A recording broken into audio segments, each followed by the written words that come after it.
Hello guys, in today's video I'm gonna show you how to turn off direct share on your account on Telegram, easy and quick. First click on these three lines, now click settings, and now click chat settings.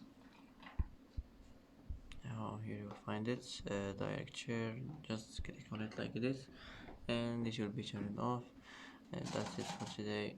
That's how to turn off direct share on your accounts on Telegram, easy and quick. And that's it.